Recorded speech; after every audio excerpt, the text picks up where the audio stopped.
그날 밤 온몸이 피투성이가 된 채 운동화를 물고 나타난 그 개를 우리는 아이들의 살인자라고 오해했습니다. 지금도 그때를 생각하면 가슴이 먹먹해집니다. 우리 마을에는 한 마리의 떠돌이개가 살고 있었죠. 왼쪽 뒷다리를 절뚝거리며 걸어다니는 그 개는 사람들 눈에 띄지 않으려 애쓰며 하루하루를 버텨나가고 있었습니다. 마을 사람들은 그 개를 달가워하지 않았어요. 쓰레기통을 뒤져서 음식물 찌꺼기를 흘리고 가끔 빨래줄에서 빨래를 떨어뜨리기도 했거든요. 그럴 때마다 동네 아주머니들의 불평이 이어졌습니다. 아이고, 저게 또 왔네. 어서 쫓아버려야겠어. 지저분하게 왜 자꾸 여기서 어슬렁거리는 거야? 병이라도 옮기면 어쩌려고. 하지만 우리 진우만은 달랐어요. 12살이던 진우는 그 개를 보며 늘 안타까워했습니다. 특히 다리를 절뚝거리며 힘겹게 걸어가는 모습을 볼 때면 마음이 아팠다고 하더군요. 아빠, 저게 정말 불쌍해. 다리도 아픈 것 같고 먹을 것도 제대로 못 구하는 것 같은데. 진우야, 함부로 떠돌이게 건드리면 안 돼. 무슨 병을 가지고 있을지 모르잖아. 제가 아무리 말려도 진우의 마음은 바뀌지 않았습니다. 학교에서 돌아오는 길에 몰래 편의점에서 빵을 사서 그 개에게 건네주곤 했거든요. 처음에는 개가 경계하며 다가오지 않았지만 시간이 지나면서 조금씩 마음을 열기 시작했습니다.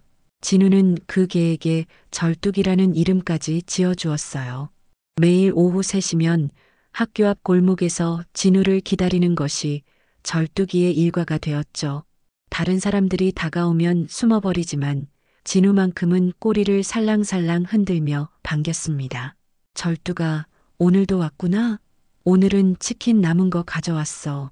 맛있게 먹어. 그렇게 2달 정도가 흘렀을까요? 진우와 절뚝이는 서로에게 없어서는 안 될 친구가 되어 있었습니다. 진우는 학교에서 무슨 일이 있었는지 절뚝이에게 이야기해주곤 했고 절뚝이는 고개를 끄덕이며 들어주는 것 같았거든요. 그의 여름이 깊어질 무렵 우리 마을에 끔찍한 일이 벌어졌습니다.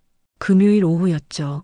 진우는 평소처럼 친구들인 민수, 준호와 함께 뒷산으로 개구리를 잡으러 놀러 갔습니다. 여름 방학이 시작된 지 얼마 안 된 때였고 아이들은 신이 나서 산으로 향했어요. 엄마, 저녁 전에 돌아올게. 진우가 밝게 인사하고 나간 게 마지막이었습니다. 저녁 6시가 넘어도 진우가 집에 오지 않자 아내가 걱정하기 시작했어요. 평소 같으면 5시 반이면 배가 고프다며 집에 들어오는 녀석이었거든요. 여보, 진우가 아직 안 들어왔네. 혹시 어디서 놀고 있는 건 아닐까? 아마 친구들과 재미있게 놀고 있어서 시간 가는 줄 모르는 거겠지. 조금만 더 기다려보자. 하지만 7시, 8시가 되어도 진우는 나타나지 않았습니다. 불안해진 저희는 민수네 집에 전화를 걸어봤어요. 안녕하세요. 혹시 민수 들어왔나요? 아니에요. 아직 안 들어왔는데 진우랑 함께 있는 거 아닌가요? 민수 어머니의 목소리에도 걱정이 묻어났습니다. 준호네 집에 전화해봐도 마찬가지였어요. 세 아이 모두 집에 돌아오지 않은 상황이었죠. 밤 9시가 넘어서자 마을 전체가 발칵 뒤집혔습니다. 아이들의 부모들이 모두 나와서 이름을 부르며 찾아다니기 시작했어요. 진우야, 어디 있어? 민수야, 준호야. 손전등을 들고 골목골목을 뒤지고 평소 아이들이 자주 가던 놀이터며 개울가까지 샅샅이 찾아봤지만 흔적조차 찾을 수 없었습니다. 그때 절뚝이도 마을의 소란스러운 분위기를 감지했는지 어디선가 나타났어요. 사람들이 진우의 이름을 부르는 소리를 듣더니 불안한 듯 주변을 맴돌기 시작했습니다. 평소 진우를 기다리던 골목 앞에 앉아서 계속 뒷산 쪽을 바라보고 있더군요. 저게도 이상하네. 왜 저렇게 산만 쳐다보고 있지? 하지만 그때는 절뚝이의 이상한 행동에 신경 쓸 겨를이 없었습니다. 아이들을 찾는 것이 급선무였거든요. 밤이 깊어질수록 불안감은 커져만 갔어요. 혹시 산에서 길을 잃었거나 다쳐서 움직이지 못하는 건 아닐까 하는 생각에 잠을 이룰 수가 없었습니다. 아내는 계속 울면서 진우를 걱정했고 저 역시 온갖 나쁜 상상이 머릿속을 스쳐 지나갔어요. 새벽이 되어서야 경찰에 정식으로 실종 신고를 했습니다. 경찰관들이 와서 상황을 파악하고 본격적인 수색 작업을 시작한다고 했어요. 그런데 이상한 건 절뚝이었습니다. 평소 같으면 새벽에도 마을 어딘가에서 볼 수 있었는데 그날 밤부터는 모습을 감추고 말았거든요. 다음 날 아침 일찍부터 경찰과 119 구조대가 출동했습니다. 헬기까지 동원한 대규모 수색 작업이 시작되었어요. 마을 사람들도 모두 나서서 산을 뒤지기 시작했죠. 이쪽 골짜기도 살펴봐야겠어요. 발자국이라도 있으면 좋을 텐데. 수색대원들은 체계적으로 산을 나누어 샅샅이 뒤졌습니다. 아이들이 평소에 놀던 개울가부터 시작해서 깊은 골짜기까지 놓칠 수 있는 곳이 없도록 꼼꼼하게 찾아봤어요. 하지만 아무런 단서도 찾을 수 없었습니다. 헬기가 상공에서 열화상 카메라로 수색을 해봐도 마찬가지였어요. 새 아이가 흔적도 없이 사라진 것처럼 보였습니다. 참 이상하네요. 보통은 뭔가 흔적이라도 남는 법인데 아이들이 정말 산에 들어간 게 맞나요? 경찰관들도 고개를 갸우뚱했습니다. 하지만 아이들을 마지막으로 본 사람들의 증언에 따르면 분명히 뒷산 쪽으로 향했다고 했어요. 이틀째가 되자 상황은 더욱 절망적이 되었습니다. 여름철 산에서 이틀 밤을 보냈다면 아이들의 체력으로는 버티기 힘들 거라는 게 전문가들의 의견이었거든요. 물도 없고 먹을 것도 없는 상태에서 하루라도 빨리 찾아야 합니다. 수색 범위를 더욱 넓혀서 인근 마을까지 확장했지만 여전히 소용없었어요. 마치 아이들이 공중으로 증발해버린 것 같았습니다. 진우 어머니는 하루 종일 울면서 산 입구에서 기다렸습니다. 우리 진우, 어디서 뭘 하고 있을까? 무서워하고 있을 텐데. 다른 부모들도 마찬가지였어요. 민수 아버지는 직접 산에 올라가서 목이 터져라 아들 이름을 불러댔고 준호 어머니는 기도원에 가서 밤새 기도를 드렸습니다. 그런데 그 와중에도 절뚝이는 여전히 보이지 않았어요. 평소 같으면 진우를 기다리며 학교 앞 골목에 나타날 시간인데도 말이죠. 마을 사람들 중 몇몇이 절뚝이를 찾아봤지만 어디서도 발견할 수 없었습니다. 그러고 보니 그 절뚝거리던 개도 없어졌네. 아이들 없어진 다음 날부터 안 보이는 것 같은데. 하지만 그때는 개 한 마리보다 아이들을 찾는 게 더 급했죠. 사흘째 되는 날 수색 작업은 더욱 대규모로 확대되었습니다. 인근 도시에서까지 자원봉사자들이 와서 도와주었어요.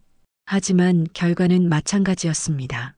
이제 정말 혹시 유괴라도 당한 건 아닐까요? 절망적인 추측들이 나오기 시작했어요. 산에서 사흘 동안 찾지 못했다면 다른 가능성도 생각해 봐야 한다는 거였죠. 저는 그날 밤 잠을 이룰 수가 없었습니다. 진우의 웃는 얼굴이 자꾸만 떠올랐고 혹시 다시는 볼 수 없는 건 아닐까 하는 두려움이 밀려왔거든요. 사흘째 되는 날 이른 아침 마을에 충격적인 일이 벌어졌습니다. 해가 막 떠오를 무렵 마을 어귀에 이상한 모습의 개 한 마리가 비틀거리며 나타난 거예요. 처음에는 그게 뭔지 알아볼 수도 없었습니다. 온몸이 피투성이가 되어 있었고 털은 엉망진창으로 엉켜 있었거든요. 거의 죽어가는 것처럼 보였어요. 그런데 자세히 보니 그게 절뚝이었습니다. 저게 뭐야? 일찍 일어나 밭에 나가려던 김 씨가 제일 먼저 발견했어요. 절뚝이는 힘겹게 걸어와서 우리 집 앞에 털썩 주저앉았습니다. 숨소리가 거칠고 온몸에서 피가 흘러내리고 있었어요. 저는 급히 밖으로 나가봤습니다. 절뚝이의 모습을 제대로 본 순간 깜짝 놀랐어요. 귀 한쪽이 찢어져 있었고 다리며 옆구리에 깊은 상처들이 나 있었거든요. 마치 무언가와 치열한 싸움을 벌인 것 같았습니다. 이 개가 왜 이런 모습으로. 그런데 순간 제 머릿속에 끔찍한 생각이 스쳐 지나갔어요. 아이들이 사라진 지 사흘이 지났는데 절뚝이도 똑같이 사흘 동안 사라져 있었잖아요. 그리고 지금 이렇게 상처투성이가 되어서 나타났다는 건 혹시 이계가 우리 진우를 해친 건 아닐까? 생각만 해도 끔찍했습니다. 하지만 다른 설명이 떠오르지 않았어요. 여보, 빨리 나와봐요. 아내도 급히 나와서 절뚝이를 보더니 얼굴이 하얗게 질렸습니다. 이게 무슨, 왜 이렇게 됐지? 혹시 이계가 아이들과 말을 끝내기도 전에 절뚝이가 힘겹게 일어났어요. 그리고 어디론가 가려고 하는데 입에 뭔가 물고 있는 게 보였습니다. 저게 뭐지? 자세히 보니 그건 신발이었어요. 그것도 아주 익숙한 신발 말이죠. 저건 우리 진우 운동화예요. 순간 온몸에 소름이 돋았습니다. 진우가 그날 신고 나간 하얀색 운동화였거든요. 왼쪽 신발 옆에 작은 구멍이 난 것까지 똑같았어요. 마을 사람들도 하나둘 모여들기 시작했습니다. 절뚝이의 참혹한 모습과 진우의 신발을 보더니 모두들 충격에 휩싸였어요. 저게가 정말 아이들을 해친 거야? 그래서 이렇게 상처를 입은 거구나. 절뚝이는 사람들의 시선을 받으며 불안해하는 듯 보였습니다. 하지만 여전히 진우의 운동화를 꽉 물고 놓지 않았어요. 그 모습을 본 순간 저는 분노가 치밀어 올랐습니다. 사흘 동안 찾아도 찾을 수 없었던 우리 진우를 이계가 해친 거라는 생각이 들었거든요. 이놈이 정말 다른 마을 사람들도 마찬가지였어요. 특히 민수 아버지와 준호 아버지가 달려왔을 때는 상황이 급박해졌습니다. 저놈이 우리 아이들을 어떻게 한 거야? 분노한 목소리들이 터져 나왔습니다. 마을 사람들의 분노는 걷잡을 수 없이 커져갔습니다. 사흘 동안 애타게 찾던 아이들의 흔적을 이계가 가지고 나타났다는 사실에 모두가 격분했어요. 이놈이 우리 아이들을 해쳤어. 사흘 동안 어디서 뭘 한 거야? 김씨 아저씨가 제일 먼저 집에서 몽둥이를 가져왔습니다. 다른 사람들도 빗자루며 삽 같은 것들을 들고 나왔어요. 절뚝이를 향한 분노가 폭발한 거였죠. 죽여버려. 이놈을 죽여버려. 우리 아이들 해친 놈을 그냥 둘 순 없어. 절뚝이는 사람들의 살기등등한 분위기를 감지했는지 두려워하는 기색을 보였습니다. 하지만 여전히 진우의 운동화를 입에서 놓지 않았어요. 오히려 더 단단히 물고 있는 것 같았습니다. 김씨 아저씨가 몽둥이를 들어 올렸을 때였어요. 이놈아! 몽둥이가 절뚝이의 등을 강하게 내리쳤습니다. 기잉! 절뚝이는 비명을 질렀지만 쓰러지지 않았어요. 비틀거리면서도 일어나서 운동화를 더욱 꽉 물었습니다. 왜 안 놓는 거야? 증거인멸하려는 거냐? 더 때려. 아예 남은 한쪽 다리 몽둥이까지 부러뜨려. 더는 도망 못 가게. 민수 아버지도 삽을 들고 달려들었고 준호 아버지는 돌을 집어들었습니다. 마치 아이를 못 찾는 마음에 절뚝이에게 분풀이라도 하려는 듯 했어요. 절뚝이는 사방에서 쏟아지는 공격을 피하려 했지만 이미 만신창이가 된 몸으로는 역부족이었어요. 더 이상 버틸 수 없었던 절뚝이는 갑자기 뒷산 쪽을 향해 뛰기 시작했습니다. 다친 다리로 절뚝거리면서도 필사적으로 달렸습니다. 도망가려고 해. 놓치면 안 돼. 저놈 잡아. 마을 사람들이 일제히 절뚝이를 뒤쫓기 시작했습니다. 저도 그 뒤를 따랐어요. 적어도 우리 아이가 어디에 있는지 최악의 상황에 시신이라도 찾아야 했거든요. 절뚝이는 산길을 향해 계속 달렸습니다. 평소 같으면 절대 오를 수 없을 정도로 가파른 길이었는데도 말이죠. 마치 무언가에 이끌리듯 특정한 방향으로만 향하고 있었어요. 저놈 어디로 가는 거야? 끝까지 쫓아가서 혼내줘야 해. 우리 아이들 해친 걸 그냥 둘 순 없어. 사람들의 분노 섞인 외침이 산 전체에 울려 퍼졌습니다. 절뚝이는 그 소리를 들으며 더욱 필사적으로 달렸어요. 중간중간 넘어지기도 했지만 그때마다 일어나서 계속 앞으로 나아갔습니다. 20분, 30분을 쫓아 올라가니 숨이 차기 시작했어요. 하지만 아이들을 찾겠다는 일념으로 계속 따라갔습니다. 절뚝이도 점점 지쳐가는 게 보였어요.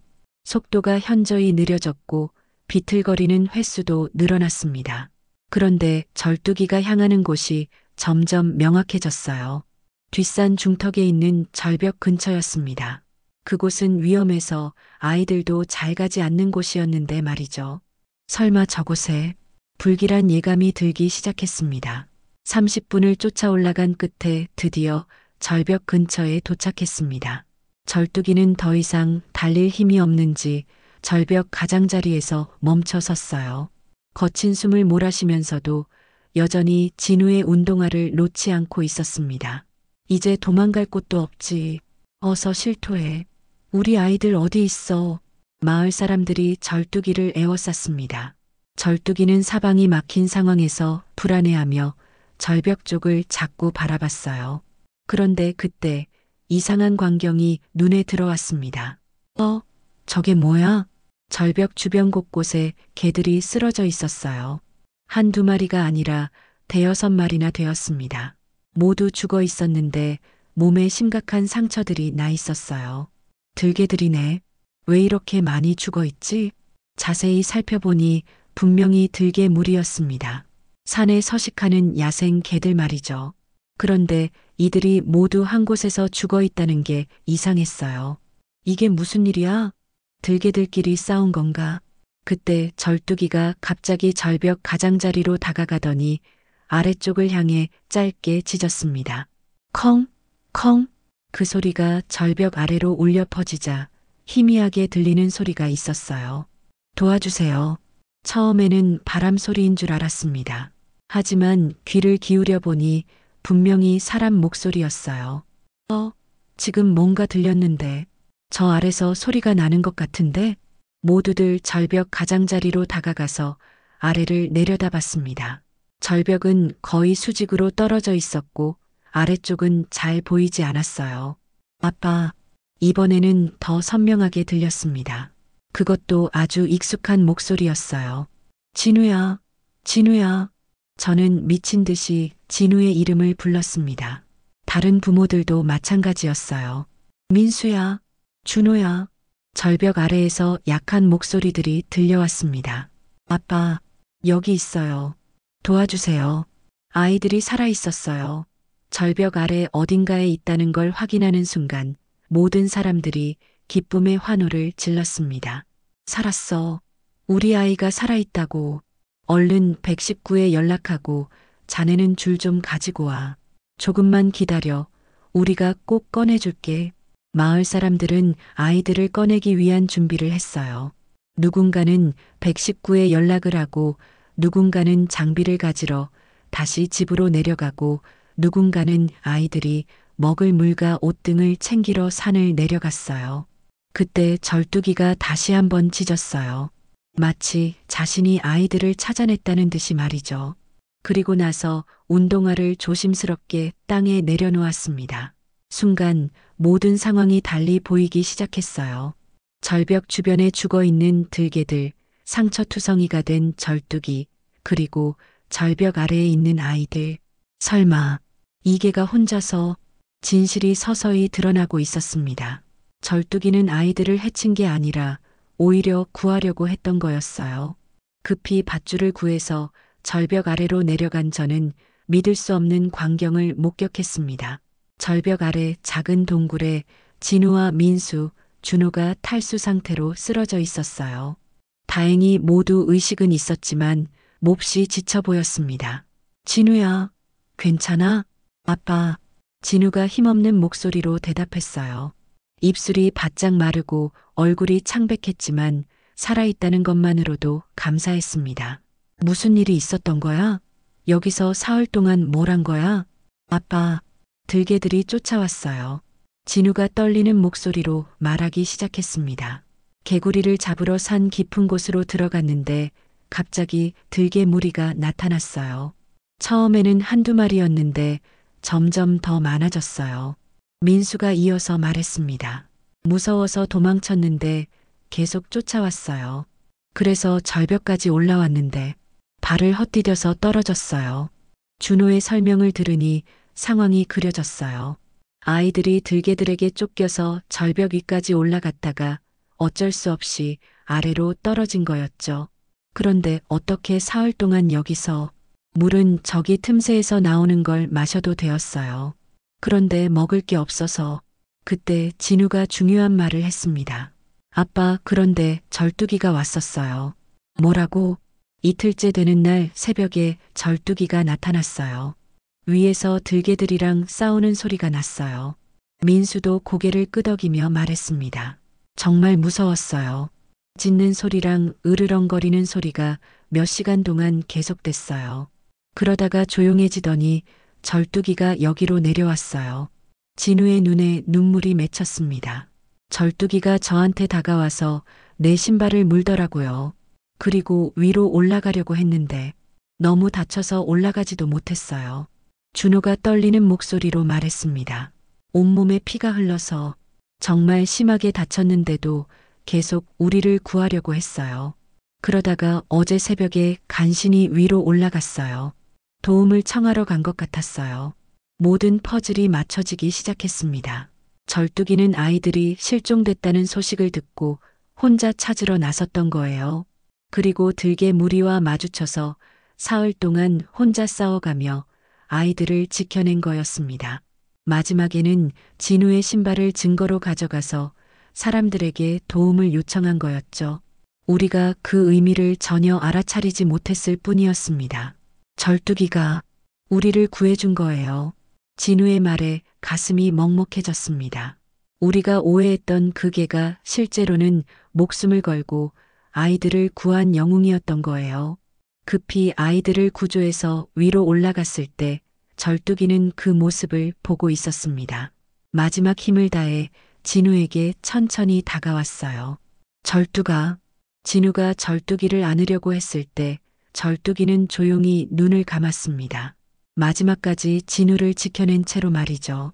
절뚝이가 조용히 숨을 거둔 순간 절벽 위에 있던 모든 사람들이 침묵에 빠졌습니다. 사흘 동안 혼자서 들개 무리와 싸우며 아이들을 지켜낸 작은 영웅이 세상을 떠난 거였어요.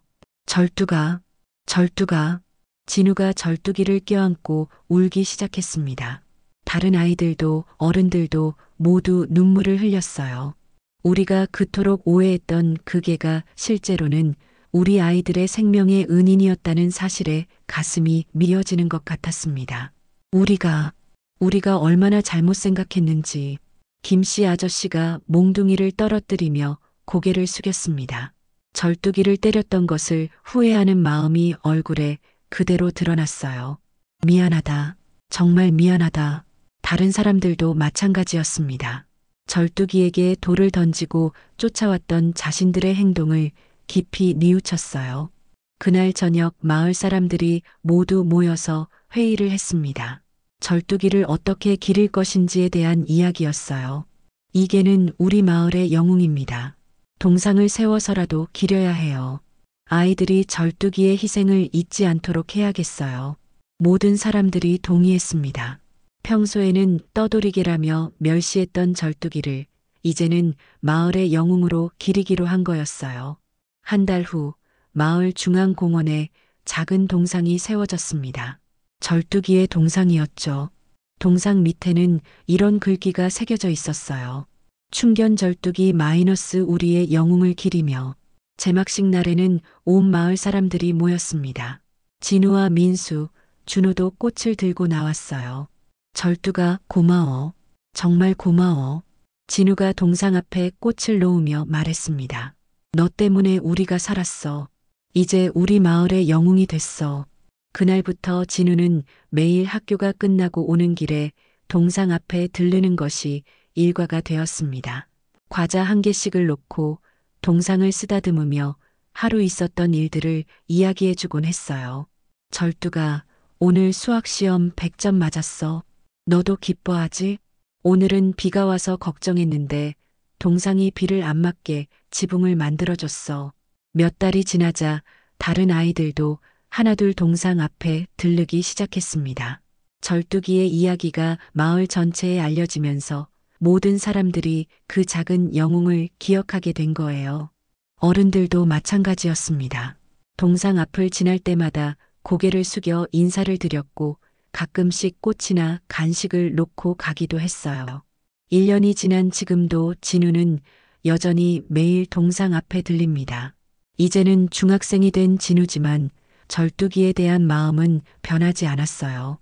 절뚝아, 나 이제 중학생 됐어. 너도 알지? 앞으로도 계속 너를 기억할게. 동상을 쓰다듬으며 집으로 향하는 진우의 뒷모습을 보면서 저는 생각합니다. 때로는 편견과 오해가 진실을 가릴 때가 있지만 진정한 사랑과 희생은 결국 모든 것을 뛰어넘어 사람들의 마음을 움직인다는 것을 말이죠.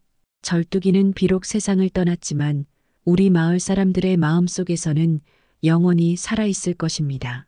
그리고 앞으로도 우리에게 진정한 용기와 희생이 무엇인지 가르쳐 줄 거예요.